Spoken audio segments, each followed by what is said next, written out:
University live. Glad to have you guys with us. Big topic today. We're here today to save Lake Okeechobee. As I remember to remind everybody to turn their phones on silent before the show starts. There we go.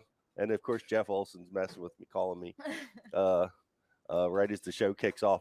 We're having Scott Martin on. Scott, is a big time professional angler. He's won so much and is, become a real popular entertainer in a lot of ways in the sport of fishing.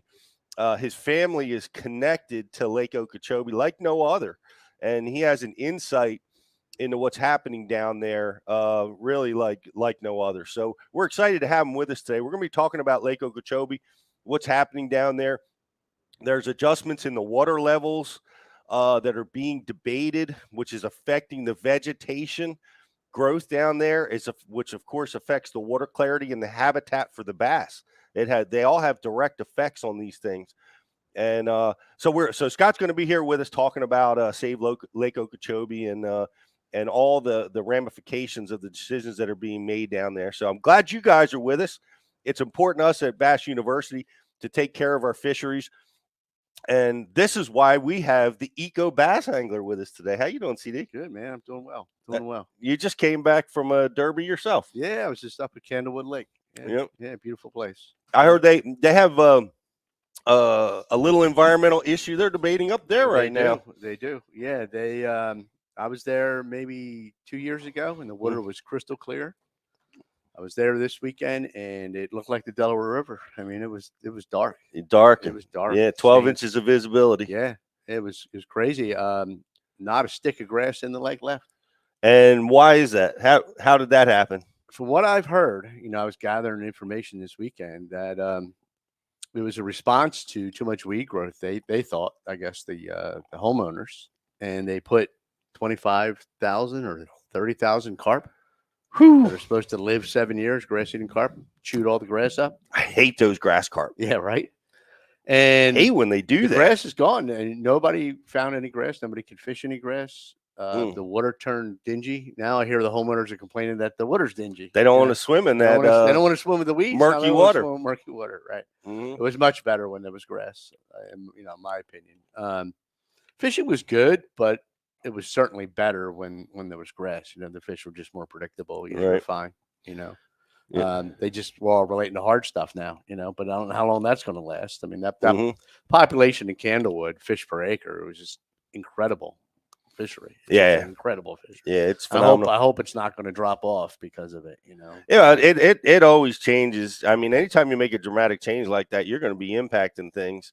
And unfortunately, well, it seems to be in the initial phase a negative impact, but we'll see how that goes. Give a shout out to Paul Mueller, who I know is he's another elite angler up there battling that cause up on Candlewood Lake in Connecticut. So yeah, he's passionate about it. It's great to see people like Scott, Paul, that put it out there. You know what I mean, to help the cause. Yeah. Because if not, then our voices aren't going to get heard. From a fishing perspective.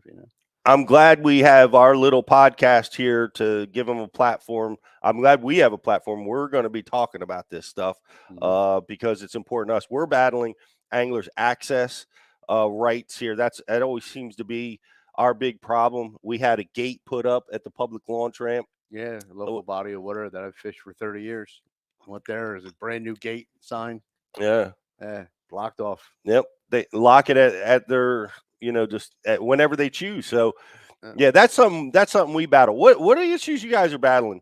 I know everybody's got something that is, we got to have this balance, right? We have these homeowners versus the anglers versus the water quality issues. We're so thankful to have groups like the ASA that are out there supporting the anglers and appreciate that.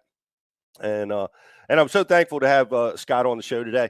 We're here at Tackle Direct Studios, guys, and we as always, if you're watching us over on social, we've got a like and share contest, and I want you to pay attention to what we're talking about today because we're probably going to ask a complicated question. At least I think that's what I'm going to try to do.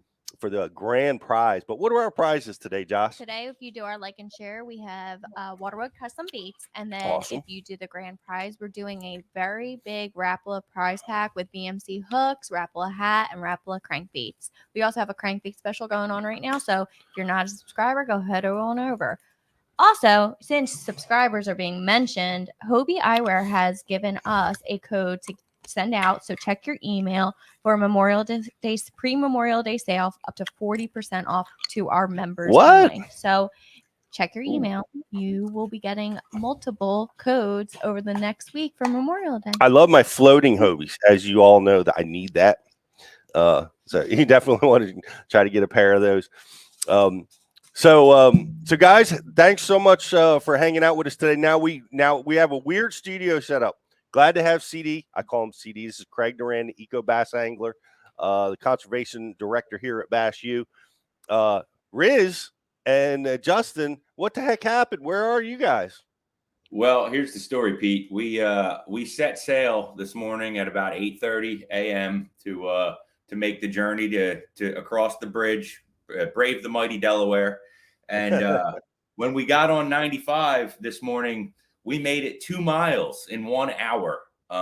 There was apparently some real bad accident on 95 North. And once you get on that stretch of highway and you're in the gridlock, there's no getting off unless you put the truck in 4-wheel drive and hop a median like we did to turn around and head back to the house to get on the show. So we're coming live from the low tide bar down here in Red Point, Maryland, and we're doing what we can. We weren't going to miss this show for the world, so we're coming live from a little different setup right now. Well, I'm glad to have you guys with us. That's Justin, the intern, who a lot of you guys know, and it's another appearance here on the show. Glad to have you with us, Justin. I got to say, 3 guys, all 3 of you guys did well in tournaments this weekend. We're going to dive into that. In particular, the Susquehanna Summer Slam Derby. Both of you guys cashed checks in that tournament. Very impressive in a tough tournament. We'll dive in there, guys. Hang in there to the end of the show because we're going to make both Justin and Rich give up their waypoints at the end. Nicely done. But I want to ask you, Rich. Jocelyn is pulling the switches over here. How'd she do? She's doing great, man. I mean, hey, listen, Jocelyn's an all-star. Everybody knows it, and it's nice that we got a squad like this that we can just interchange parts and kind of pitch by committee when we need to. But she's doing a great job. And speaking of the conservation deals that we're talking about on this show, man, there's one that needs to start getting talked about on the Chesapeake as well, Pete, and it's the blue catfish. I mean, they are getting bigger and bigger by the week. There's more and more by the week, and we got to start to keep these things in check, man. I know you're doing your part. Well, yeah, I do my part, Pete. A lot of fish fries a lot of blue cat fish fries at Rich's house. Yeah, they don't leave my boat alive. They get the sides knocked off them. But I mean, everybody else that fishes on the bay, I strongly encourage you to look up the difference between a channel cat and a blue cat. And when you catch those blue cats, we have to keep them under control. They're killing the crab population. They're killing the rockfish population. And I hate to say it, but I think we're starting to see an effect on the largemouth population as well. So, like I said, guys, if you're watching and you fish on the bay, let's do what we can to keep this place fishing the way it should be. And those blue cats are an issue. So, Rich, they got into the Potomac too, right? They've been in the Potomac for quite some time, and right. The Potomac took a bit of a downturn when they really got thick in there, and it seems to be on its way back up now. But I don't want to see that happen. I think they put a commercial fishing season on them or something, didn't they? I don't know. I thought people went after them, and the Potomac that sort of curbed it a little bit. They did. There's a lot of commercial fishing going on now for the blue cats, and guys, I'm here to tell you they eat good. It's not like your typical mud cat or channel cat with soft meat. It's a different kind of meat. It's firm. It's good. It's flaky. So let's keep them in check. But calling all catfish fishermen, Right. come to the Chesapeake. I've seen Yeah. them in late in the season when the water gets clear. You can see these herds of, I call them herds, giant schools of cats just coming under Wow. your boat, man. Just Wow. so many of them. How's the snakehead been? The snakeheads are prevalent, you know. I've always wanted to try one of those. Yeah, well, actually, Justin just caught a giant one this past weekend that I saw on social. But they're pretty prevalent. This is the time of year that a lot of guys catch them when the water temperature gets a little bit warm. So, but nice job, Jocelyn, getting us up and running. Thank I you. appreciate you stepping in and being producer today, guys. We're going to take a quick commercial break. If you're just tuning in, we have Scott Martin coming on the show. We're going to be talking about Lake Okeechobee. Save Lake Okeechobee, what's happening with the water levels down there, the vegetation, and its impact on the bass. So you're going to want to listen in. We'll be right back after this. What's going on? It's Riz here from the Bass University, and I am excited to welcome in Waterwood Custom Baits to the Bass U family. These are custom handmade baits in the South Rainforest of Brazil. They're made of Marupa pedra wood. It's extremely dense. It's resistant, but it's also really buoyant. They're made of quality components with a 100% guarantee. They're made for tournament anglers to get it done when the money is on the line. Guys, that was like my second cast with this bait. That's a Waterwood custom bait. These things are handmade in the rainforest south of Brazil. And I mean, as you can see right here, it's a fish catching bait. It's got the front hook. That means they wanted it. This bait's, it's running really true. It throws really well. Guys, check them out at waterwoodcustombaits.com.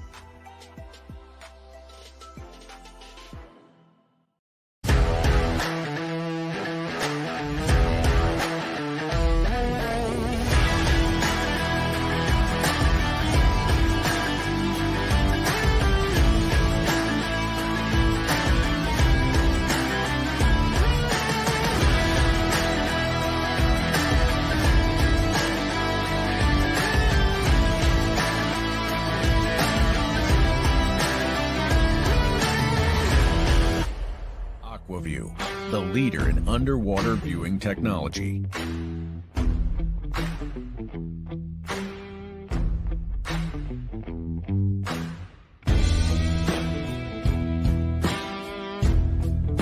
Find what you are looking for. Catch more fish. Have more fun. Aquaview. Seeing is believing. Why do you love Casting fishing rod. I'm truly losing less fish.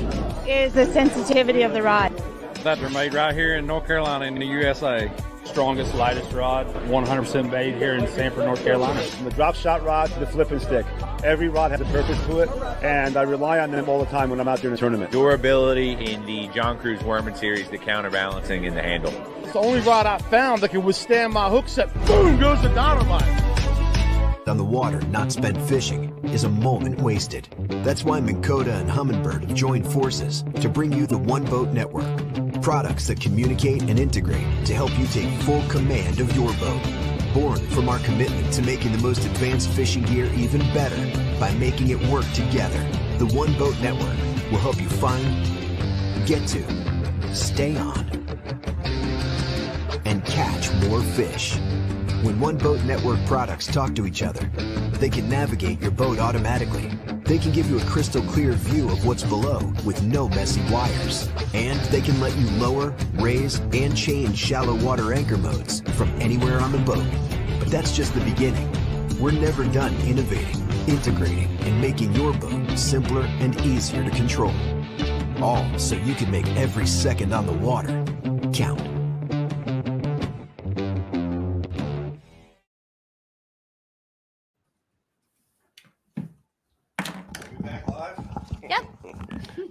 We are back live, everybody. Glad you're here. What a great show! What an important show. I think it's important for us to spend time talking about issues that impact our waterways, that impact fishing, sport fishing, and we're going to make sure that we do that at Bass University every chance we get. So today is a great one. We're going to be talking to, man, just an amazing angler, talking about one of the most iconic fisheries on the planet in the sport of bass fishing, Lake Okeechobee, and what's happening down there with vegetation and water levels. So without any further ado, this is 11-time FLW champ, Forest Wood Cup champ, now fishing over on the Bassmaster Elite, hunting down the Bassmaster Classic title, and really, really thrilled to have him with us. Scott Martin, everybody. Hey, Scott, how are you, buddy? Hey, again, thanks for having me, Pete. Appreciate you having me on. It's quite an honor, to be honest with you, man. Good stuff. It's great to have you here with us. I remember we did the Scott Martin Challenge. I don't know, you've done so many of them, you might not even remember, but you and B Height put the beat down on me and Ish, and I'm still a little angry about it. I know that. Remember, the water was like 100. It was like 101, 102. It was like one of the highest water levels ever in Champlain. And those fish, those largemouth, showed up out of nowhere in that muddy water, like in that passage area. And you could not do wrong. You could flip a jig by any lay down in the water and catch a 3 to 5 pound largemouth. It was absolutely ridiculous how fun that was. I was one of some of the best, and I didn't even do good in that tournament. You know, all the tournaments well in, I didn't do good in that one because it was so specific to certain places around the lake where this was happening. But when you got on that zone, it was crazy. It was crazy good. And it was weird because I had gotten on that at practice, and then I think the wind shifted direction and lowered the water level in that part of the lake or something. Yeah. And it went away. And I kept looking for it every day. Actually, Ish and I went over to it. I'm like, you know what? About 4 days ago, I caught some fish on this pattern. Let's just go give it a go. And after the tournament was over, and just like you said, man, everywhere you threw a jig, a green fish swam off with it. It was pretty cool. That was truly a lot of fun. That was a special place. So, yep.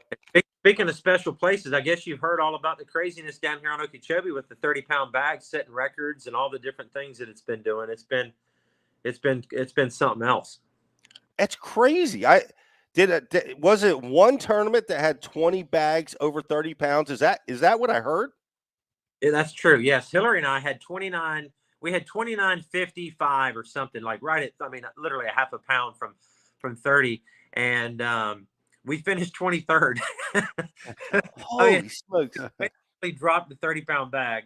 We finished 23rd in the event, but it was good that weekend. It was good for about 30 days straight, and it's still pretty good now, but we're in between moon cycles. So the fish are moving in for the bluegill spawn and move back out. But it wasn't just good for that one tournament. The Jimmy McMillan event they had 2 weeks before that tournament had the same type of deal. There was only 70 boats in the event. I think there was 12 or 13 bags over 30 out of only 70 boats. So, it happens every year like this in April, May during the bluegill spawn.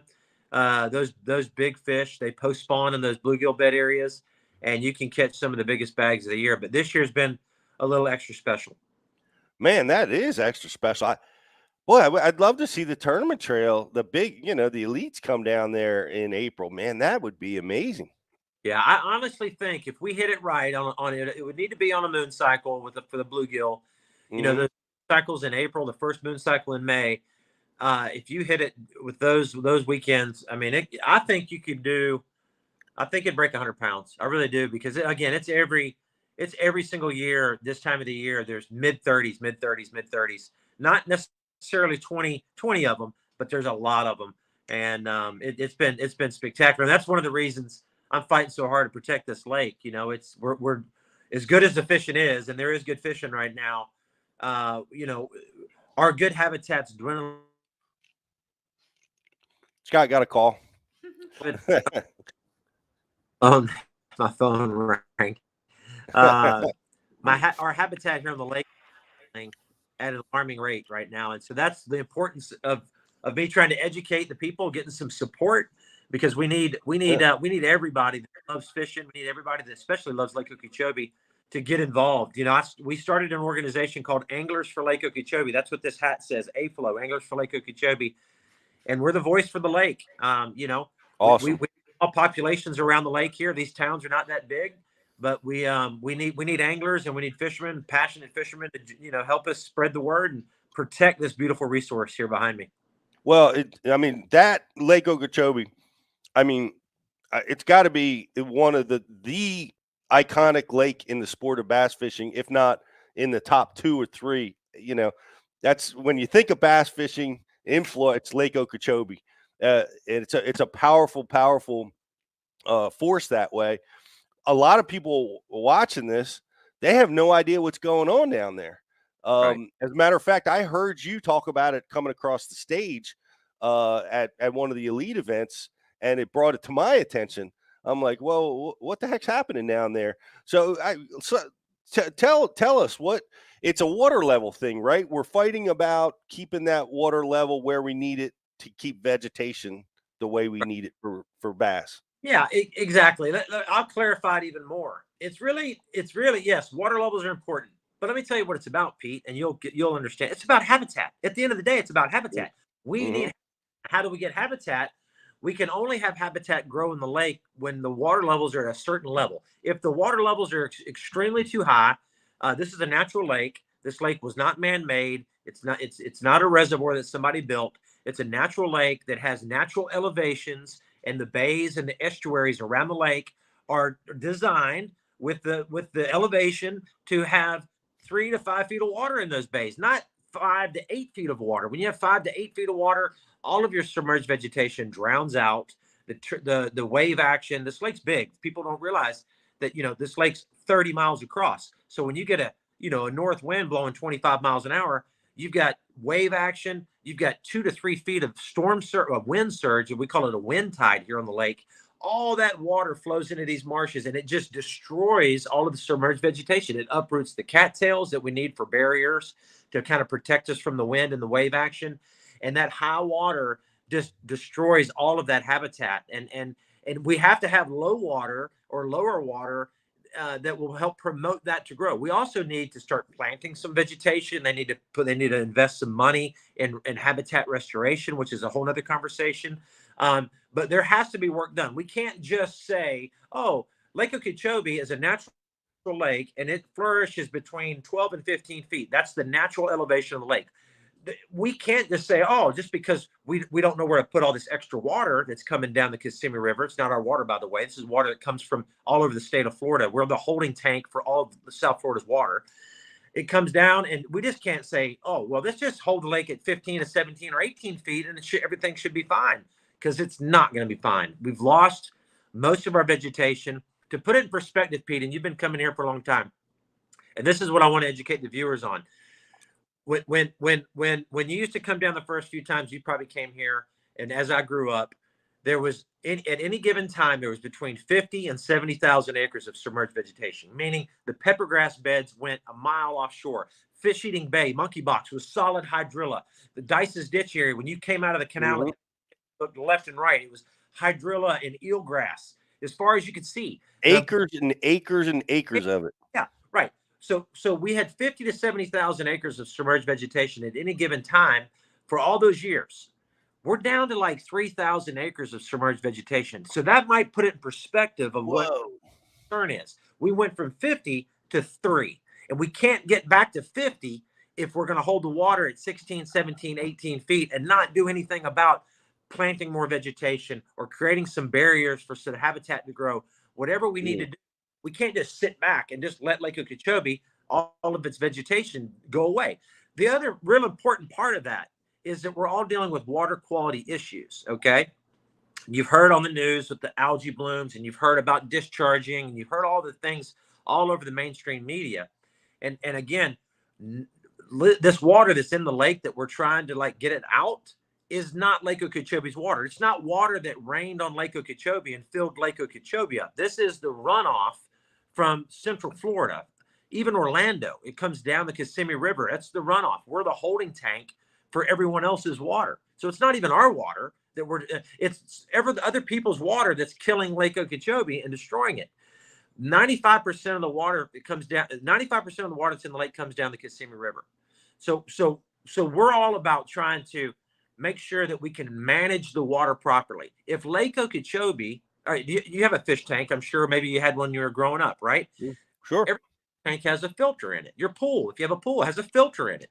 If you take your filter and get rid of it, let's just take the cotton out of your fish tank or get rid of the filter by your pool and let it just run for the next 5 years. What do you think is going to happen to the water? And that's what we expect. Yeah, right. Lake Okeechobee's filter is not being a filter anymore. We have to address the water in Lake Okeechobee and allow the water in Lake Okeechobee to filter its own water. Then when the water is discharged to different places, because it has to be at some point, it's a much cleaner water, and so that's what we're fighting for. We need attention, we need awareness. So many people say things like, well, just send all the water south. You'll probably hear that in the comments. Just send the water south. They're sending every bit of water that they can send to the Everglades, but they can't send too much to the Everglades because it'll drown it out too. And if you drown the Everglades out and lose that filter, then we've got big problems. So you can only let so much water out at a time, different places. And so, we need more habitat in the lake. We need water solutions north of the lake so we can hold water north of the lake for a short amount of time. So that way, when the water levels recede and the rainy season's over, we can start releasing that water back into the lake and kind of pulse it in there. But it has to, Lake Okeechobee just can't be a holding tank for everyone else's water. So that right now who's in charge? Who's saying, all right, we're going to hold it at this level, right? Because they could discharge it east and west, right, and get rid of that water. The U.S. Army Corps manages the lake. They set forth the plans. They've had meetings after meetings after meetings, trying to come up with the proper water level and water schedule for Lake Okeechobee, which used to be a 12 to 15.5 foot lake schedule.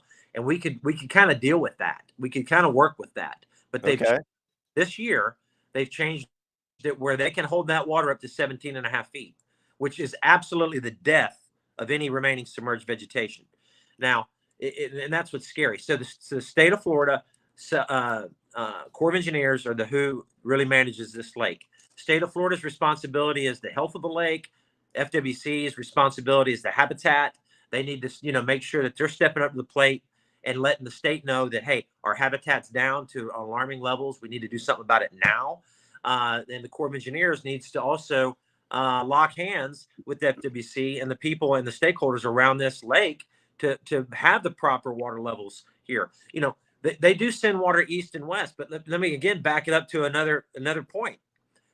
We didn't have these water quality issues 10 years ago. There weren't people yelling and screaming on the coast when we discharged water 10, 15 years ago, because we had 50,000 acres of vegetation in the lake. So when the water west through the Monkey Box and into the Caloosahatchee River, think of all the billions of gallons of water that's getting filtered every day for free.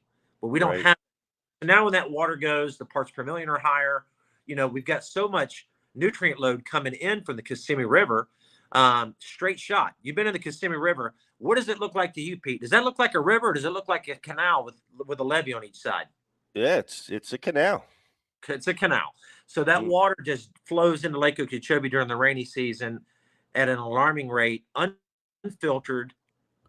There's a lot of issues with it, but the issue that needs to be addressed right now, and an issue that can be fixed with some good planning and some money, is we need habitat restoration, and we need to put this lake back into recovery mode so we can get the vegetation to take hold. Then when we have 50 or 60 or 70,000 acres of submerged vegetation in Lake Okeechobee, Pete, the lake can go to 17 or 18 feet for a short amount of time to hold water for certain reasons. And we might lose 10 or 15 or 20% of that vegetation while it's at that level. But when you lose 20% of 50,000 acres, that 50,000 acres will rebound so quickly because that grass will grow upon itself and rebound. But when you have virtually zero, you can't rebound from zero. What is going on with the habitat restoration? Are you soliciting that, or are you trying to get that approved, or is somebody working on that project? We're always fighting for it, and I tell you, we need to fight for it more. We need people that are listening to this to reach out to every representative that they know in the state of Florida, the governor. They need to reach out to everybody in Tallahassee and say that we need funding for Lake Okeechobee. It's real easy. They fund a lot of projects. Let me tell you that, Pete. I'm talking billions of dollars worth of funding on water projects around the state of Florida all the time, and we support all those. You know, we're very involved in all the water projects going on.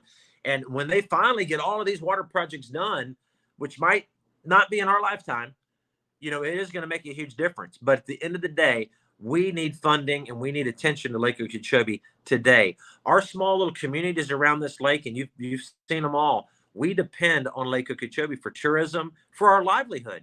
You know, these guides and these people that have businesses here that rely on tourists to come to South Florida to visit Lake Okeechobee, our livelihood is on the line. You know, I wish we had beaches and malls and golf courses and gigantic great things that the coast has, but we don't here. We have Lake Okeechobee and we have farming, and that's about it. And we have to protect Lake Okeechobee and protect our jobs and protect our resources here around our lake. Otherwise, I don't know what's going to happen. Man, that's a lot going on. And you know, I feel like you know, I reached out to the ASA on your behalf. I told you I would. Yep. And I'm gonna, when I communicate with them, I'm gonna give you some feedback, Scott, and as well as people listening on the show on, you know, what kind of measures that you know, we can take as sport fishermen to get behind this. But do you have a website? You know, is there anywhere people can go directly to get involved? Absolutely. Anglers for Lake Okeechobee on Facebook and on Instagram. Jump over there, like our page. I am on the page every single day. I'm the one responding to the comments, trying to educate people on it. You know, I'm you know, and then one more thing that I really want to say too, that's so important, and I left this out on accident, and because water levels are such a big deal and habitat's such a big deal, but the use of chemicals that the state has been using on all of our lakes around Florida for all these years is just absolutely out of control. The amount of chemicals that they're spraying into our water systems here to battle the hyacinths and some of the non-native grasses that they target are absolutely crazy. And here's why. You know, they spend about $2 million a year spraying on Lake Okeechobee, just on Lake Okeechobee. There's airboats are out there. You've seen them, Pete, the guys in the white coats. Yeah. And there's water hyacinths. And so what happens is you spray the water hyacinths with all that chemical. It kills the water hyacinths. They sink to the bottom. That creates a very soft, mucky bottom. So now the pH of the soil is not favorable for grass to grow. So that starts to hurt it. Also, you're getting kind of a legacy load of chemicals falling in the same areas. If you've noticed, those hyacinths always collect in the same areas year after year after year, right? There's never like, oh, there's hyacinths over here this year. No, they're always along the same shorelines, around the same areas. And so if you keep spraying those places year after year after year, you can imagine what it's doing to the bottom. And it's not only a Lake Okeechobee problem, it's all the lakes that are connected to Lake Okeechobee with the overspraying. We have to, at the same time as we're watching Lake Okeechobee and trying to make sure that we can get habitat back in Lake Okeechobee, we also have to pay attention to the smaller lakes that also are filters for the water. You know, Lake Istapoga, for example, Kissimmee, the whole Kissimmee chain. Some of the lakes around north of us, those watersheds need to be addressed as well and kept clean, kept full of vegetation, so that water, when it runs, everything runs downhill. When it all runs downhill and eventually gets to us and beyond, it's just a better water quality. And so we have to stop spraying. We need to invest in mechanical harvesting, which will be a big deal. That way we're not spraying the chemicals in the water. It costs more money to do mechanical harvesting, but you know what?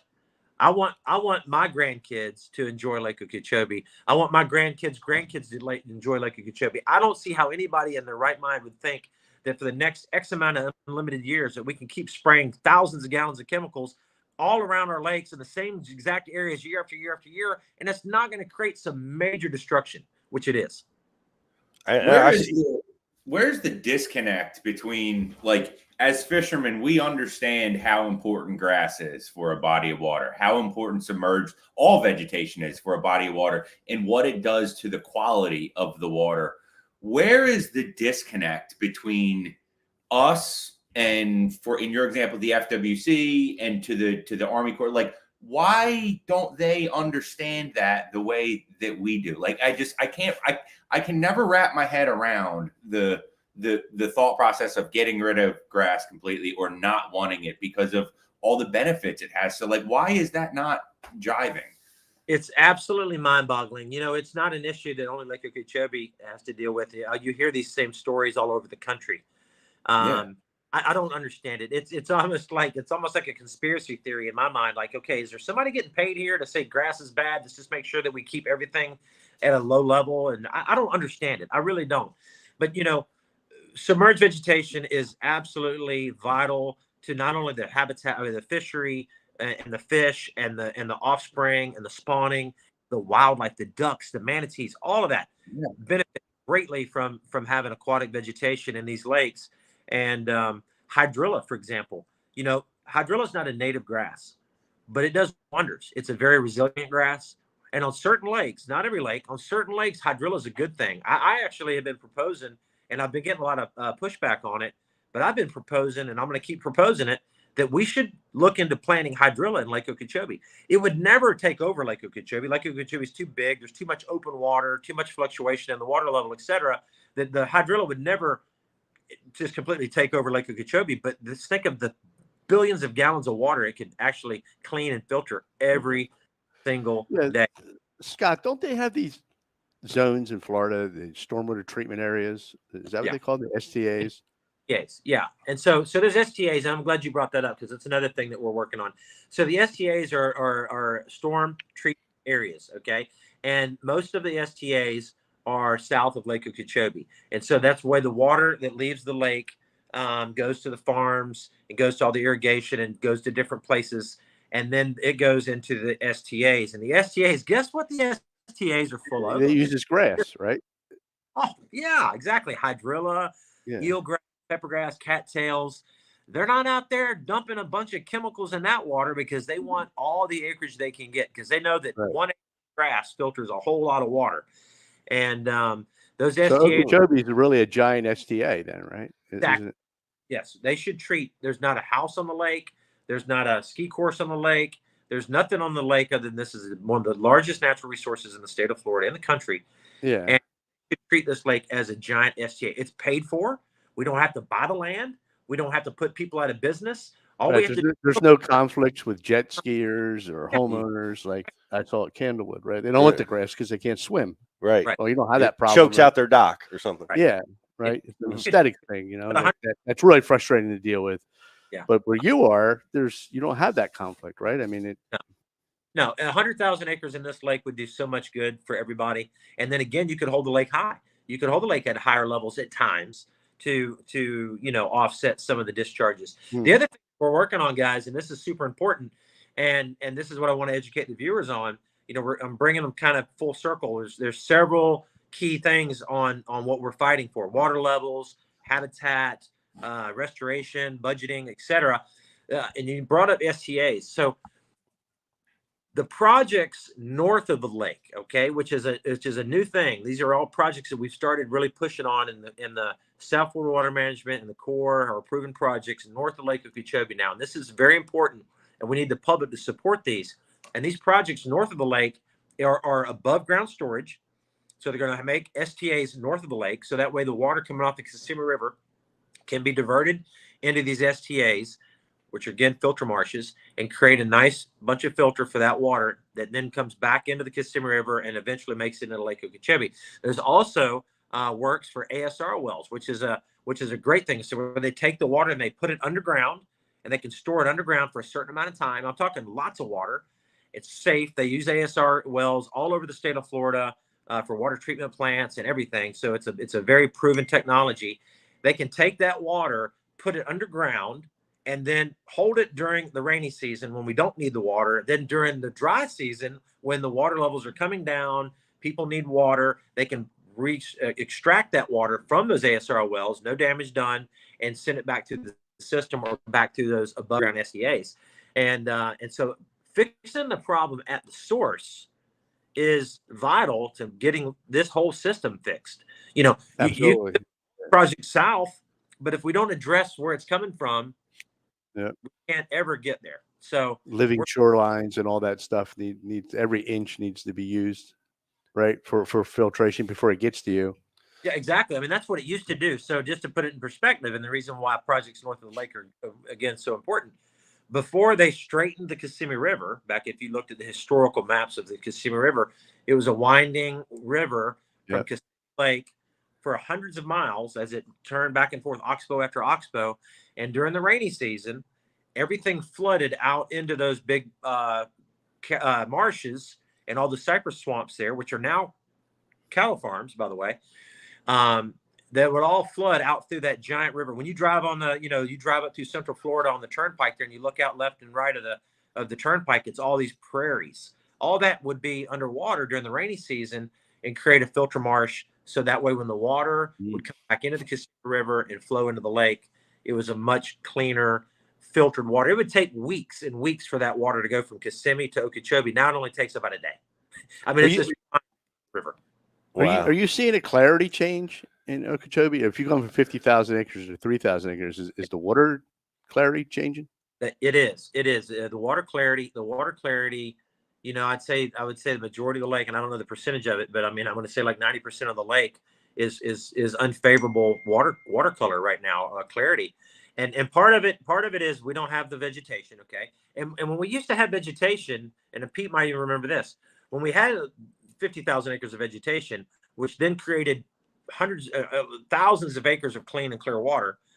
There was another grass that grew on the bottom. It was called shrimp grass. Okay. And the shrimp grass would grow, and it's spiny shrimp grass. It kind of stinks a little bit if you held it. It only grows maybe several inches off the bottom, but it's a carpet. And what's important about that grass is that it would hold the sediment down. So as the wind would blow, that shrimp grass that covers the bottom would not allow the sediment to dislodge and stir into the water column. We've had all these hurricanes. So when you have hurricanes, tremendous reduction in submerged vegetation, and years and years and years and years of overspraying, all that particles of dead plant material, it just stays suspended in the water column so much longer now, when it used to fall out, but now it's just so Yeah, so now you have a water clarity issue, which is going to affect your grass growth too, right? So you're on a slippery slope, Yeah, water clarity and water depth go hand in hand, because now we have unfavorable water clarity in 6 and 7 feet of water in these estuaries and these bays like East Wall, West Wall, Coot Bay, where now the light can't get down to the bottom to even allow the grow. That's the thing. Again, going back to water levels, and that's why all these things are so important to talk about. It's not just one issue. It's water levels, it's habitat restoration, it's the quit spraying, and it's those things, that we have to address. It's a 3-prong approach, to be honest with you. What about, Scott? I've read a little bit. What about the berm itself? Isn't there an issue with having too much water level in Okeechobee, putting pressure and stresses on the berm? Is there any truth to that? The levee. There was truth to that, but lo and behold, they spent, don't quote me on this, but it was over $1 billion to strengthen the levee, which is great that they have strengthened the levee to protect us from a major direct hit hurricane where the water levels could possibly breach or tear up the levee. That's great. But now with the renewed strength of the levee, it has now allowed some of the people making decisions on this lake, or the people making decisions on the lake, to feel like, hey, it's a great opportunity for us to change the water level in Lake Okeechobee. Right. Now, Yeah. Put 16, 18 feet in it, and that'll solve a lot of our problems right now. But they're not being compassionate to the communities around our lake, to the people that depend on this lake. Again, this is the most important part, guys. That's a natural resource. They don't own that lake. I own that lake. You own that lake. That is a public lake. That lake's been there well before anybody. Just because they put a levee around it doesn't give anybody the right just to jack the water level up and just do what you want with it. If they bought that land and built the lake like they did in Texas and things, they have a little bit more control over what they want to do. That is a natural resource that somehow they're kind of hijacking into turning into like a reservoir. You can't do that. Yeah, people are pissed. Friend of the show, Eli Delaney, who visits Florida a lot, is just furious with the spraying that's taking place in Florida. And like you said, the organic muck bottom that it's creating by this dying vegetation just stacking up year over year over year. The bass can't even get to the sand anymore in places, I'm sure, because of that just horrible muck. And of course, that's an oxygen depletion scenario. It's just, it's a rough deal. We hear you, Eli. What do you got, Jocelyn? We have a few people. Oh, phone call? Probably Scott got another call. I'm here. Okay. I'm here. We have a few people on the message board that obviously share the same passion as you do, but they've been seeing a lot of spraying going on as well. Will Shelby wants to know, has there been a lot of local businesses shut down from the low water? I tell you what, there's a lot of businesses majorly suffering from the bad water. That's for sure. Okay. They're suffering from the bad water because our habitat's down. It's down. Again, the lake's fishing good. You have all these, I don't know how many, 400 something thousand acres of fishable water, right? So it's not a hey, don't ever come to Lake Okeechobee because everything's destroyed. But I tell you what, we're down. Like those 30-pound bags came out of 4 or 5 different areas around the lake that were small areas. They weren't caught just in every single section. They were caught in 4 or 5 remaining good areas, good clean water, and those areas are still good. But if we don't do something about it, when we lose those areas, I don't know where we're going to fish.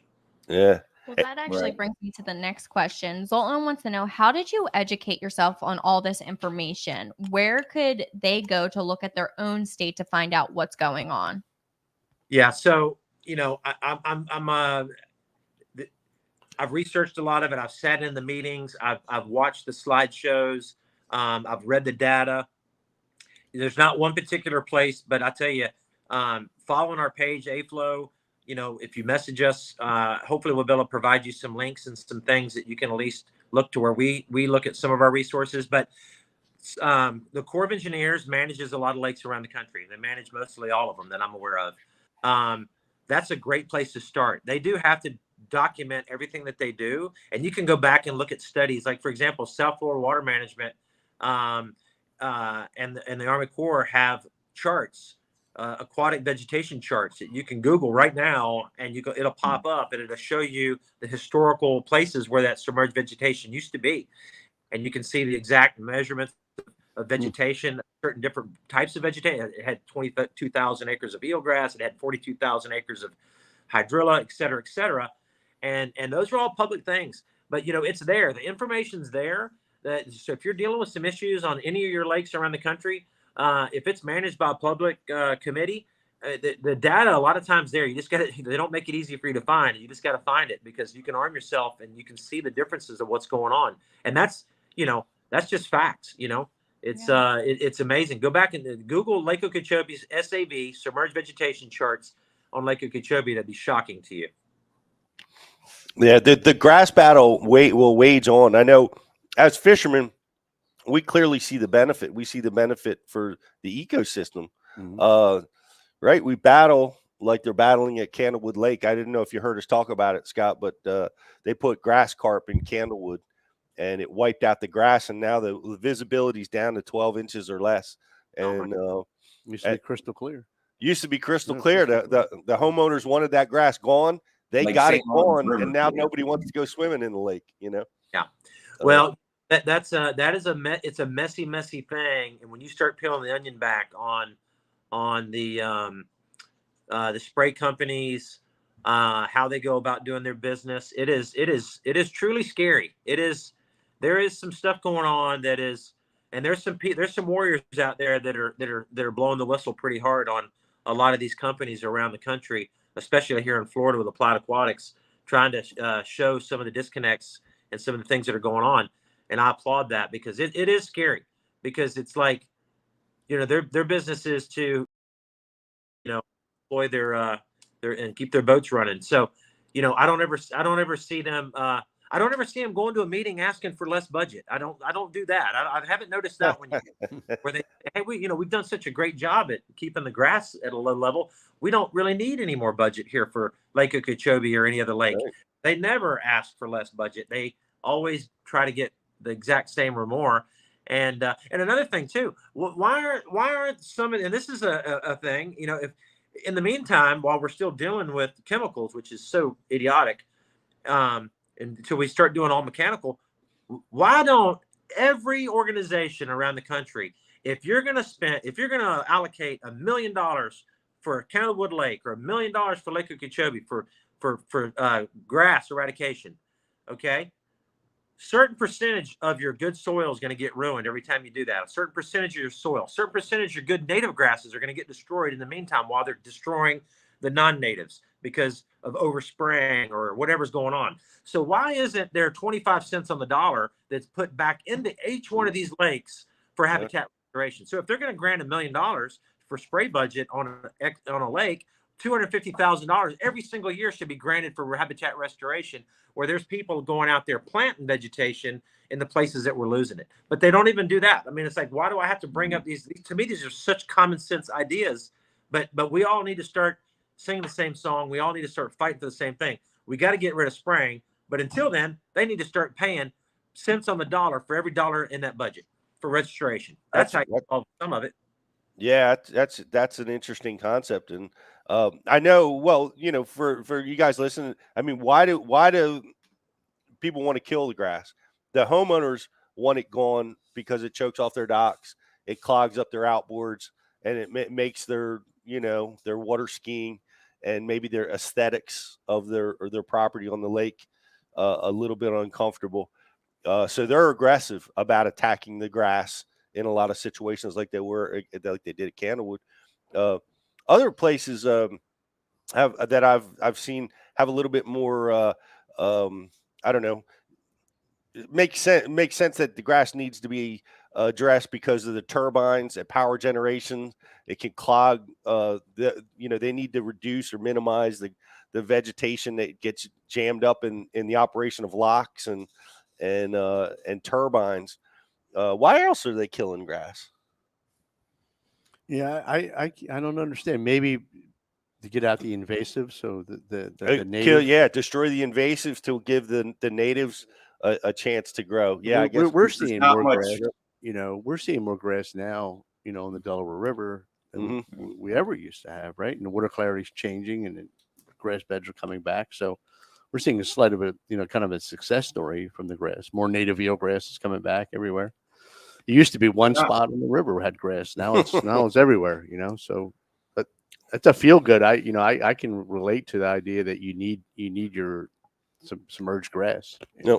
And here's I've talked, Scott, to so many biologists, and they swear up and down the spraying doesn't affect the fish or that you're targeting. But every single time, like, you'll be on a winning pattern. You're like, oh, I got a school of fish in this milfoil bed. And you'll show up that morning and they're spraying that grass, or they sprayed it the day before. And I never catch a fish out of that stuff ever. No, 100%. It runs them out of there. It kills all the invertebrates in that grass that the bluegill and all the smaller fish feed on. It definitely does damage. I mean, they can say what they want to say. That is not true at all. It does damage to the fishery for sure. And also you take into account, just think of all the millions. Okay, now they're spraying down here during the spawn, right? And they're probably spraying a lot of your lakes doing the spawn too. So where are the bass fry going to hide if there's not much vegetation left? So you're telling me that when you go in and you nuke a whole giant bay full of grass, that during the spawn, that all the billions of little bass fry and bluegill fry and every kind of fry you can imagine that need that habitat to have safety, that hurts the fishery in itself. Man, crashes the population, right? Yeah, the change just falls apart. Yeah, I can't. I mean, you bring that up. I mean, that sounds horrible to me to be spraying during the spawn. We do everything we can to protect the spawn. We put limits on fish and catch rates and everything else, and down in your area, they're spraying the darn nursery. Oh, what's crazy, and I brought this up to him a few years ago, and I'm like, look, until we can get this stopped, why don't we adopt a policy called Spray Smart? And they're like, huh, what is that? I said, Spray Smart, because right now we're spraying dumb. Spray Smart is simple. We have our tourists show up in Florida in November, and they leave about mid-April. Okay. Guess what else shows up in November to mid-April? All the bass are spawning, the ducks are flying, the manatees are swimming. Like, this is when this is our make or break time of the year, right? For everything. The fish have to spawn. Everything's got to happen in those 4 or 5 months. But yet we're out there in the middle of the monkey box or on the North Shore. And you've been here many a times in February when we had the bass tournaments. And the day before the tournament, here comes the airboats right there at Dice's Ditch with the big things just spraying all the hyacinths. And then so you have people showing up from Michigan and all over the country. Man, we're so excited about getting Lake Okeechobee. They launched their boat, and there's dudes in hazmat suits on airboats shooting water chemicals, and everything's dead looking. It looks like everything's burnt. Like, why are we doing it that time of the year when we shouldn't be spraying at all during those months, or not even anywhere that we would deem a tourist destination on the lake or any type of habitat for ducks or bass spawning? I mean, they could go way back into some marshes that aren't being used and do some work during that time of the year, but they don't. We do it all wrong, you know. And it's like we don't allow us to get ahead down here, and it's again, until we can get rid of spraying completely, we need to spray smart. We don't need to be spraying during certain times of the year in certain areas on the lake. They need to move their work other places, and you know, you can go out there and spray some of that stuff if you had to in the summertime because nobody's out there. I like that. Spray smart. That's a great term, Jocelyn. What do you got? So our subscriber Todd has a question that I think everyone's wondering. Are there meetings regarding the spray schedule? Are they posted to the public when they're actually going to be spraying? That we do get emails. There are emails. The FWC sends out emails, and so I'm sure the public could request to be added to that email. So they do spray, and that's for several reasons. One, because, you know, let's say, you know, God forbid somebody got in front of one of those airboats, or, you know, got sprayed on or something like that. That would be bad too. So yeah, they try to educate people on where they're going to spray. But and we've pushed them hard. I remember, Pete, this was years ago. It was after the hurricane hit us and it destroyed a lot of habitat, and we didn't have much left. And we had one area up on the shoal called Turner's Cove area. Turner's Cove still had a big wall of cattails that went out in the lake, and it protected that north wind from pushing that muddy water in there. So that whole big bay was staying pretty clean and clear. And that's where everyone was fishing. I mean, you'd go in there, it'd be 25, 30 boats, crappie fishing, bass fishing. I mean, everything was there. It was like the only remaining good habitat on this side of the lake after the hurricane. And there was hyacinths mixed into those cattails. And I was up there fishing. It was a couple weeks before the FLW tournament.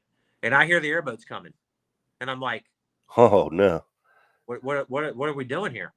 And here they come, and they stop, and they pull out their wands, and they're getting ready to start spraying.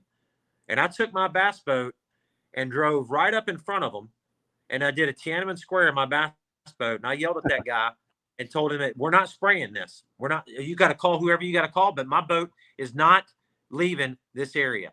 It's not leaving this area. You're not spraying it. And that guy had to get on the phone, was yelling at me. The Corps of Engineers at the time was managing the lake and the spray programs, and they called those boats off and made them leave. Wow. But, you know, that's what we have to do. I mean, that's what Go, we're Scott. at.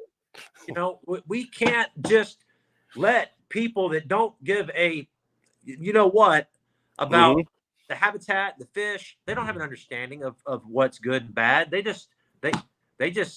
calculate how many acres of hyacinths, and they just formulate a plan based on that, not spawning areas or time of year. I think we need Scott for President 2024. I just want to be making a difference here on this lake. That's the only president I want to be part of, and I'm passionate about it. I mean, again, this is so important.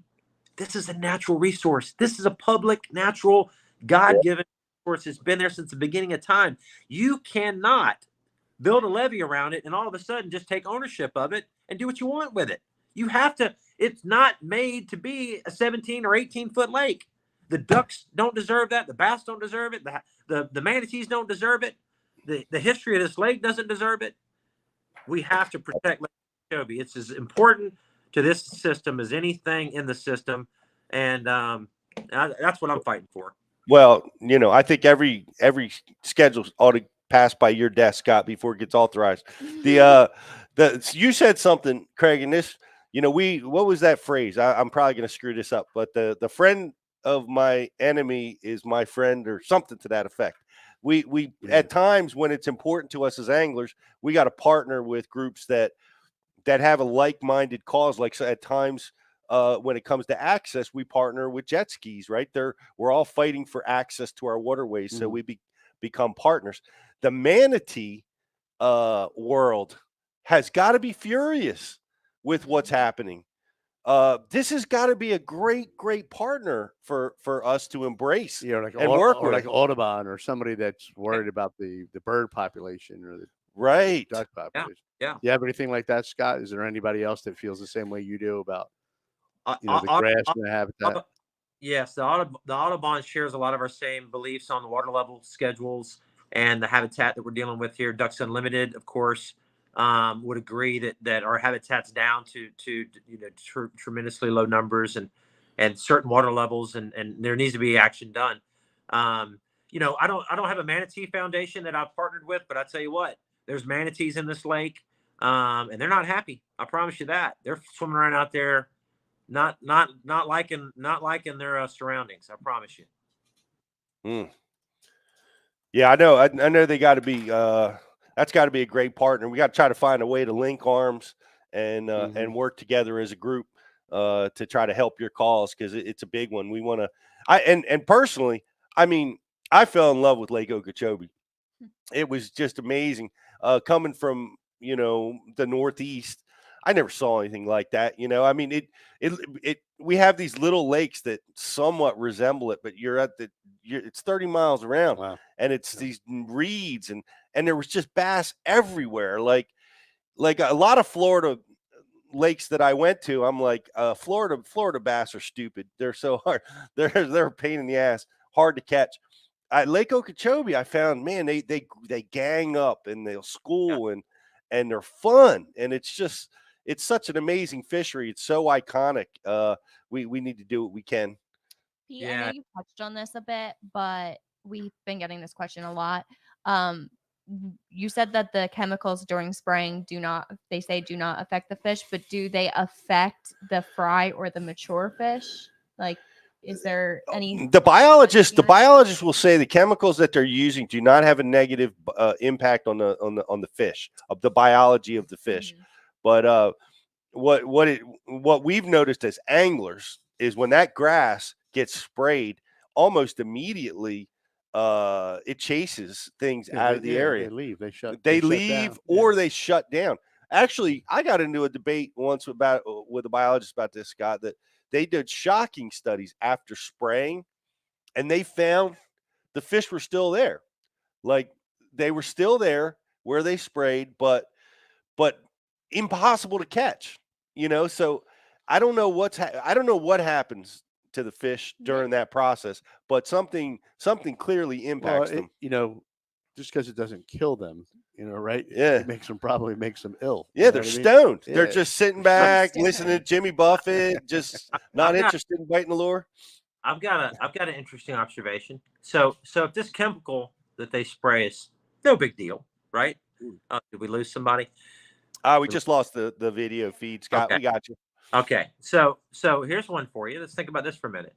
Since the biologists say that's no big deal, it doesn't hurt the fish at all. We've done these studies that fish are there, everything's great, it doesn't do anything. Why is the guy spraying the chemical in a damn hazmat suit with a mask on? I'm just curious.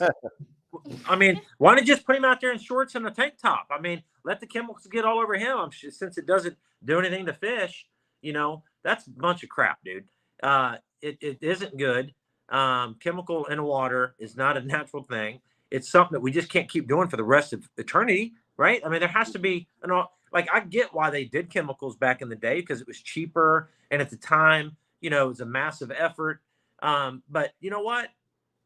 We need to do mechanical harvesting. We have to get away from this, and yeah, it's going to cost a lot more money to do mechanical harvesting, a lot more management of it. But you know what? It's worth it for the long haul. It is 100%. Yeah. We have mechanical harvesters at some of our lakes, like Lake Okeechobee. We that's a full-time job for a whole group of guys. They go out and they just it works though. Yeah, I mean it knocks the weeds back. It does. Yeah, it controls it. Do you have advisories on your lake? Like, I know you probably get a lot of agricultural runoff from pesticides and arsenic and things like that. Do you see those levels in the fish at Okeechobee? Like if you eat, if you eat crappie or bass, people that consume the fish, those are limits. The fish in the lake are fine to eat right now. There's no major issues with that. We're not getting those type of don't eat the fish type reports. And just to clarify, just because I do want to clarify this, runoff, right? So a lot of people would think, and this is what people have thought over the years, is that all the farming around the lake, they suck water out of the lake and then they dump it all back in the lake that's full of pesticides and chemicals and fertilizer, and they just keep pulling it and dumping it back in and back and forth. It's actually not what happens. The farming, everything runs downhill here, right? So you have a gravity fed, everything's gravity fed. The farmers around the lake, which are not just sugarcane farmers, they, all the corn. If you eat corn, if you had corn this Thanksgiving and this Christmas, and you had some of your vegetables on your plate, it most likely came from our region right here around South Florida. A lot of people don't realize that because corn can't grow in the snow. Vegetables can't grow in the snow. And in the wintertime, South Florida is the breadbasket for the United States. You're either going to get vegetables from Florida or California or possibly Mexico. That's about the only three places you're going to get vegetables in the wintertime. So all the farmers, they pull the water out of the lake. They use it for irrigation. And then that water is then sent through canal systems and into those STAs. Those STAs then filter the water back out, and then it goes to cleaner than rainwater when it comes out of the STAs, again, full of grass, comes out cleaner than rainwater on parts per million, goes into the Everglades. That's one reason they can't just send all the water south, is because there's certain water requirements that the Everglades need. There's minimum parts per million that can be accepted into the Everglades. So that's why the STAs are important south of the lakes, that comes out of the farms into the STAs, filtered better than rainwater, then goes into the Everglades and everything's good. That's why you can't just pull a lever and just dump all the extra water you want into the Everglades, because the parts per million wouldn't meet the requirement the Everglades need. But going back to that, STA is full of grass. It cleans and clears the water. It's proven. Let's fill the lake full of grass. Let Lake Okeechobee be its own STA. Let's build STAs north of the lake. Let's store water north of the lake. Those are the projects that we need to have happen. And we're getting some progress there, but we just need to educate the public so they can stand behind us on what we're trying to do, because we're trying to fix the system here. We're trying to, make a big difference, not only for Lake Okeechobee, but for all the water in South Florida. But it all starts right here. This is where all the water is held. But again, the water's not pulled in from the farmers and then dumped back in the lake. So there's not agricultural runoff into the lake, because that levee that goes all the way around it prevents from any runoff. The only runoff that goes into the lake comes through the Kissimmee River Valley and some of the canal systems north of the lake that come from like Indian Prairie Canal and Lake Estapoga and some of those lakes. So the water comes in from the north, sits in Lake Okeechobee, and leaves out of the south. That's how the system works. So for the people that think that, it's all these farmers that are creating these problems, that's really not the case. The farmers are really trying everything they can to help the water as well. So we're all pulling the rope. We're all trying to pull the rope in the same direction. Just needs a lot of attention. Yes. Well, you're the perfect voice for it, Scott. And I'm glad you're taking it up. I really am. And we want to do, keep us informed. Like if there's something that you want the Bass University community that needs to know about, or you need participation in any initiative or signing or writing letters, let me know, and I'll make sure it gets out to our community so we can help and help you in your cause. That's the reason we started A-Flow. It gives a central place for people that want to make a difference in these water issues to go and have their voice heard and be part of the conversation. Now, like I said, I'm on there every single day trying to educate as many people as I can that don't quite understand the complexity of what we're dealing with here. So I really appreciate allowing me to talk and really kind of educate the viewers today. Again, Lake Okeechobee is good. The fishing's great. Don't run away from Lake Okeechobee. Matter of fact, it's some of the best in the world right now. One of the reasons is because those areas are not all that big. So, you get in those areas, you can really catch them big time. I mean, they're just 30-pound bags swimming everywhere. It's crazy. Might be a little easier to find right now, It kind of is. It really is. And one of the other things too, when we have the high water this upcoming year, which we will hit 17.5 or 18 feet, I imagine. Moonshine Bay, which was something that hasn't been a player for the last 5 or 6 years, So there are some back marshes that do come into play when the water is high, like that's cool. Other areas. So the fishing this spring, for all intents and purposes, should be pretty darn good. But we're here to protect the longevity of the lake, right? We're going to reap some benefits of it right now because of the condition it's in. But we need to fix the lake. We have to get vegetation back in it. We have to get it back to the way she used to be. We hear you. What was the winning weight? You have 20 bags of 30 pounds. What is the winning bag coming in at down there? Like 97, so basically 37 pounds. There was 2 36s, 35s, a whole bunch of 34s, 33s. I mean, just crazy. Like several people that I know, they threw back 30-pound bags. Like they culled 4 and they culled a 30. Oh, if I can carry that bag, All right. That's crazy. What top water bites. These are on frogs and spooks and my God, butt baits and stuff. Like, holy mackerel! When are we leaving, man? Right after this. Yeah, right after this. We're headed your way, man. Hillary's going right now. Like she tried to come in the office just now, and I'm like, no, hold on a minute. She's got the boat plugged in. She's going right now. She's like, there's perfect conditions right now. A little overcast, light winds. She's going to catch about a 35-pound bag today. Oh man, that's so awesome. Well, you're out on the elites, man. You're working for your goal is to get that classic win. How are you enjoying your time over there at the elites? It's been a lot of fun. I tell you, it's something. I'm so glad I'm there. It's awesome. It's what I've dreamed about. Growing up for all those years, watching Dad compete on the Bassmaster Tour, and just dreaming about it one day. Finally came true. So, when the shakeup in the industry happened, I had a couple different choices on where I needed to go, and I'm sure glad I'm over there. I enjoy it. It's a lot of fun. I've got a lot of my buddies there.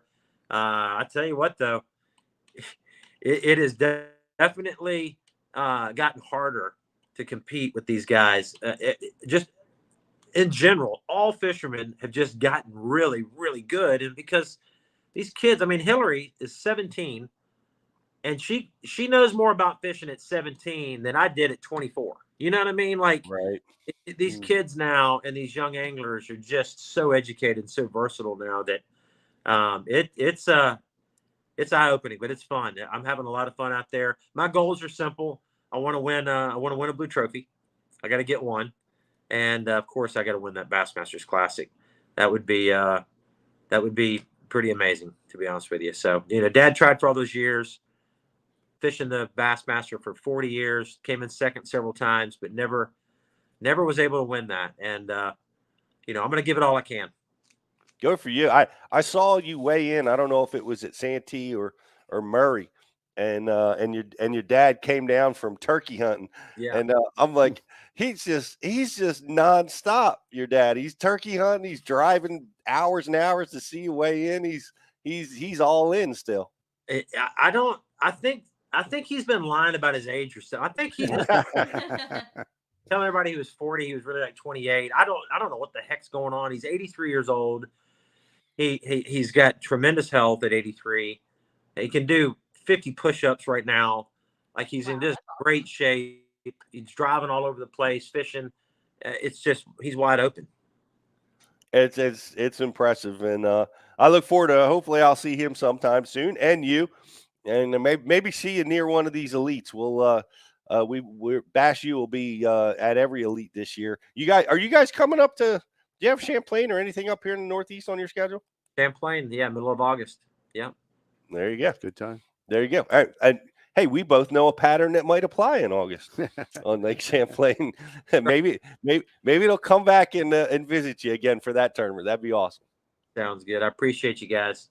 Yeah, well, it was great having you. The great Scott Martin, everybody. Thank you.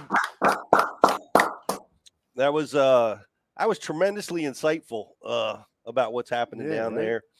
It's so passionate because, him, like, his mom, they have Roland Martin Marina down there. Yeah. They've built it's great to see their lives. It's great to see him where he on is that lake. Right? Yeah. Just digging in. Yeah. Being so into the weeds with him. No pun intended. But I mean, knee deep. Yeah. I mean, he's got the voice, he's got the platform, you know what I mean? And we need guys like that, for our movements, for He's super passionate about it. yeah, for and conservation, for access. Yeah, I mean, we need those anglers like that.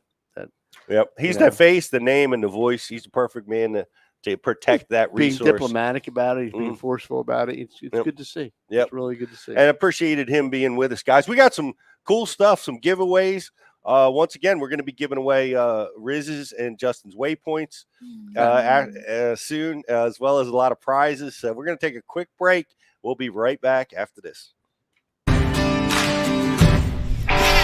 I have to have the best eyewear. My eyes are essential to doing my job. It's the highest quality lens that I've ever used. Top of the line performance in these glasses. But they're priced for absolutely everyone. The everyday angler can afford them. As a touring professional pro, if I can depend on them, I know the weekend angler can as well.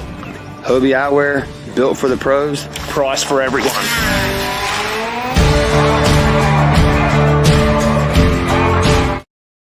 Pete Gluzak here, Bass University, announcing our partnership with Cortland Braided Line. Very excited to be working with such a long-standing company like Cortland that builds supreme quality lines in a lot of different areas. A lot of people know them in the fly fishing area, but man, the braided lines are phenomenal. This is the Master Braid dyed high visibility lines. I use this for strike detection. It's great castability, toughness, great knot strength. So all the things that we need as bass fishermen. And they've got a really cool line that's called Silent Flip, and it's designed to be more stealthy. Get your baits in that heavy vegetation, that heavy wood cover, in more of a stealthy mode. It's going to help you get a lot more bites. Give it a try. Go check them out. It's Cortland Braided Fishing Line. So proud and happy to be partnering with them at Bass University. If you're a subscriber to Bass University, we're going to have a lot of great opportunities for you to get a hold of some of this line and give it a try. Go check it out. I'm Pete Gluzak for Bass University. You do something more fishing related, right? What's the winning? And we're back. All right, guys, welcome back to Bass University Live. That was a quick one. Second session. We are back. Thanks for hanging out with us, guys. If you're watching over on social, don't forget we got a like and share prize for you guys that we're going to be giving away real soon, as well as a trivia question that we're going to be asking shortly. But Jocelyn was saying a lot of guys are talking about the challenges that we're seeing down on the Chesapeake right now, and I know we've been active.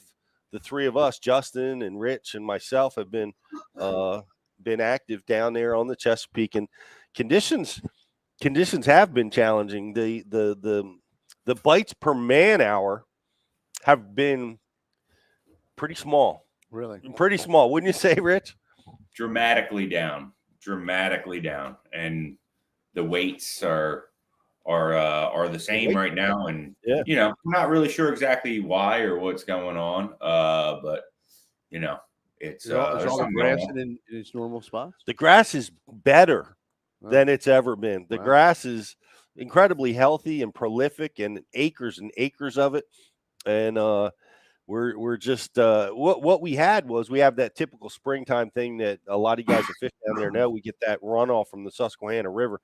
And we had that big nor'easter kind of storm coming, lay down a few inches of rain up through Pennsylvania, New York, up to Canada, and it all comes down.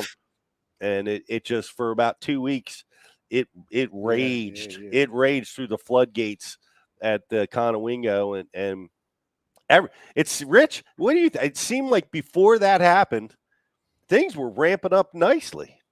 Yeah, things were definitely starting to go. We were catching them in some areas pretty good that we expected to.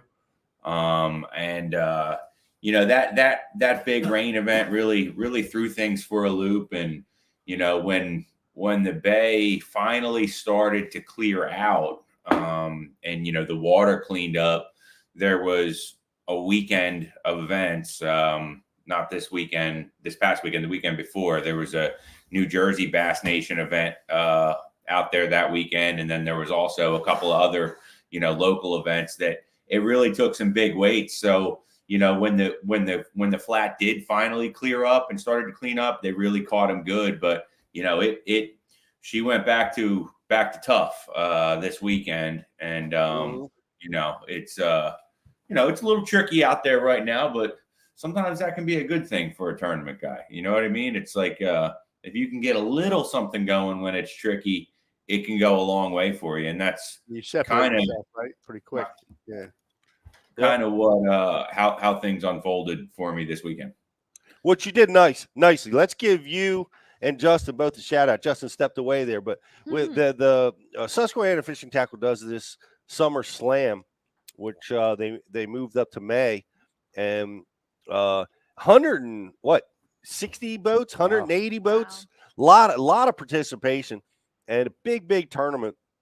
A shout out to Mike Centaur, who won that event, and Sean McKee, who wrote my soundtrack.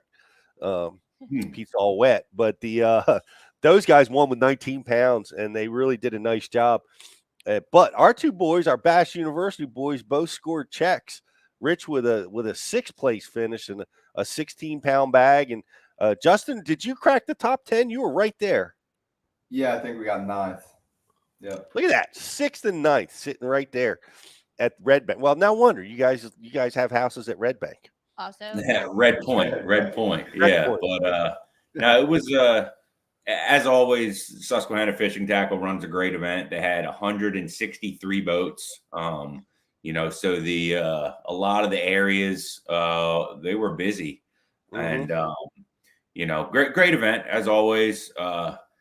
Pete, it was one of those deals for me where I knew when I got to I was at about 14 and a half, 15 pounds. And it's crazy to say, but I actually looked at my partner with less than 16 pounds of water. I said, dude, we're close right now. Like we're close to where we need to be because of how tough the fishing has been. And,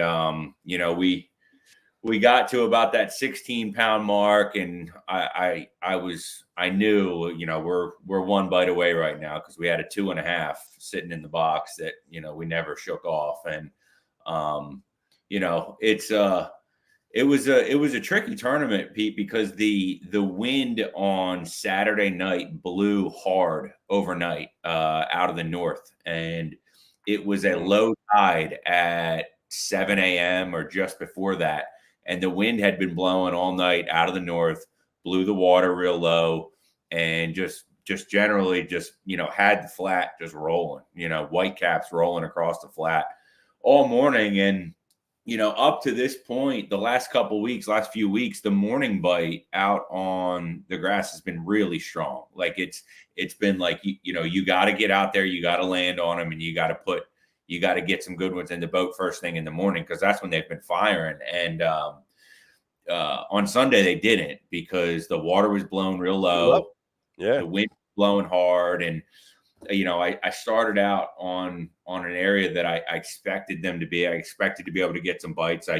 I went out on Saturday afternoon after volunteering for the Ike Foundation event. I went out Saturday afternoon and only had 2 or 3 bites in an area, but I was like, well, with as tough as it's been, I'm going to have to put some time in here. And went out in the morning and only had 1 good bite in the first hour and a half. And I was actually fishing through an area, and one of my good friends was fishing. We were kind of trading back and forth because we fished together on Friday, so we both knew what was going on. And I told him, I said, man, dude, I feel like these fish out here right now, they're just not going to bite, but they're going to bite in the middle of the day. And so I ran around, and as the water was coming up, I ran some other, perimeter type of stuff, trying to put something together, and it never materialized. But I got back out there at about 10:30. If I check my GoPro footage, I think it would be like 10:35 is when I got back out there, and first drift back through where I thought they would be. We caught 3 big ones, or 3 good ones for this time of year. And but that was after the water had came up to almost full.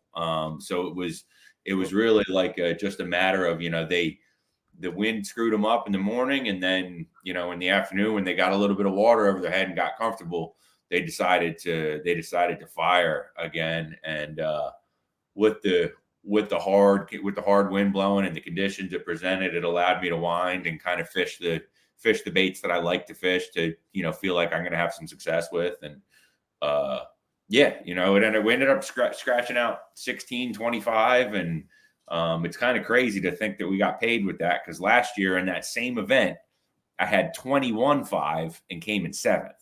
So that just kind of gives you some perspective on what's going on with the weights right now. Yeah, and a lot of that is conditions, right? That north wind, and it's still recovering from the river blast, and but that is interesting. Wow, big 5-pound difference in weights, and you finished virtually same place in the tournament. Pretty well. Still, nonetheless, good track record, man. I'll take top 10s and big derbies like that any day of the week. Right. Well done, both of you guys, and I want to give a couple shout outs too. Our own Justin Kimmel, cracked the top 10 down at Lake Wheeler at the Open. Wow. And did an amazing job down there. Really contended to win throughout that tournament. So well done, Justin. And Matt Henry, who we had on the show, who just continues to battle the elite qualification points, and he slipped in for the last place check at that Open too. So great to see both of those guys doing so well. And I want to give a big shout out to Morrison, who I've not met him, but my gosh, he won by over 24 pounds. Alec Morrison, what an amazing win down at Rayburn at the Toledo Bend tournament. Man, just slammed it. Crushing, and we also got to watch a lot of the major league fishing this weekend, and Jacob Wheeler won by a 10-pound margin or more down at Lake Gunnersville, and Lake Gunnersville just continued to just put out it looked tricky, like some guys really struggled, but boy, the guys that caught them just smashed them up using forward facing sonar, using a cool, if I had to call it something, a fluke style bait that's going to be coming out soon. But it was really cool to see him win that tournament in that fashion. And I had a lot of fun watching it, because Dudley was using a wacky worm, the Dudley wacky worm, and he was up fishing bluegill beds, and he was going toe to toe with those guys on the ledges for quite a long time. But the ledge guys eventually overtook the shallow guys. A lot of action going on. There is. It really is busy. Take a quick moment just to acknowledge we have a brand new subscriber watching their first live show, Bryant Bale. Welcome, and he said welcome, really Bryant. Cool content on conservation. So, and I also want to give a shout out to all the subscribers that are watching. Just to name a few: Will Shelby, Kendall Lunford, Tuck, Dan Allen, Todd, Zoltan. I just want to give you guys a great shout out, and Nick Maryberry as well. They all sent some photos in that we'll be probably posting on our Facebook and social media about their fishing this past weekend. And they all had really cool images of some fish. So check us out, and welcome, Bryant. Welcome, Bryant. Thanks for being part of the program. We've got a really cool thing going on right now. It's the red, white, and BU. There he is. The red, white, and BU hat for Celebration Memorial Day. It's going on right now. If you become an annual subscriber, we've got that and a couple of Rapala crankbaits to go with that, and some other cool stuff. So get yourself over and get yourself subscribed and take your fishing to the next level with us here at Bass U. We've got a trivia question, Craig. You're going to have to help me ask this question. We want to ask the question is.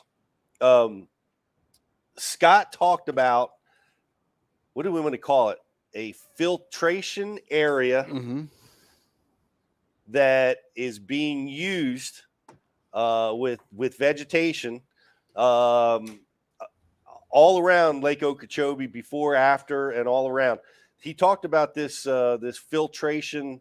What would you call it? Not an area? Basin. Yeah. A filtration basin zone.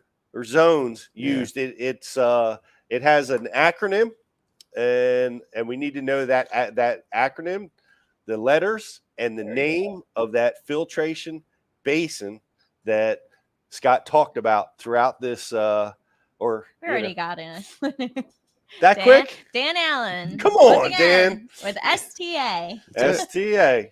Yes. What is an STA? Stormwater treatment area. Stormwater treatment area.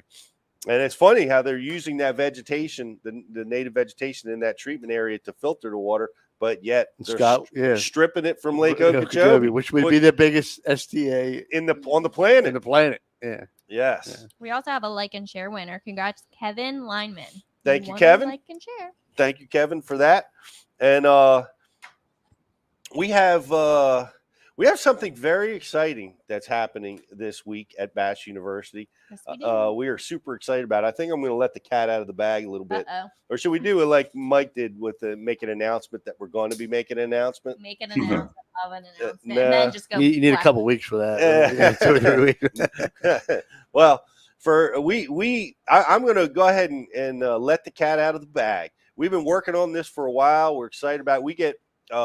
We have bass anglers of all kinds, tournament guys, bank anglers, all people that use Bass University. But we've had a lot of requests at our classes and wherever we are on social from the kayak world. They requested us to deliver Bass University style kayak training, which we have prepared for you guys. We're going to be releasing that. Our first series of kayak training is going to be released on Friday. We're using the top professional kayak anglers to teach those classes.